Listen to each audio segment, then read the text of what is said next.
இன்றைக்கு ஆண்டவனை தேடாததற்கு காரணம் என்ன என்று ப்ராக்டிக்கலாக நம்ம யோசித்து பார்த்தோம் அப்படின்னா, வறுமையும் வலியும் எங்கே இல்லையோ அங்கே கடவுளை தேட மாட்டாங்க. நாம் வலியோடு வந்திருப்போம் என்றால் கடவுளை தேடுவோம். இதை யாரையும் உயர்த்தி குறைத்து சொல்வதற்கு அல்ல. ஸ்ரீலங்கா தமிழ் மக்களை பார்த்தோம் அப்படின்னா, அந்த கோயிலுக்கு எப்போ போனாலும் என்ன இருக்கும்? கூட்டம் இருக்கும். வலியோடு வேதனையோடு வந்தவர்கள் ஆண்டவனை அந்த வலியிலும் வேதனையிலும் என்ன செய்யவில்லை? கைவிடவில்லை. ஆண்டவனை சிக்கன பிடித்து கொண்டிருக்கிறார்கள்.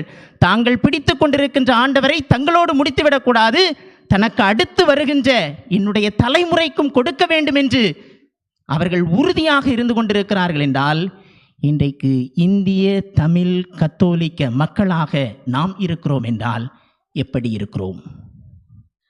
என்ன நிலையில் நம்முடைய விசுவாசம் இருக்கிறது?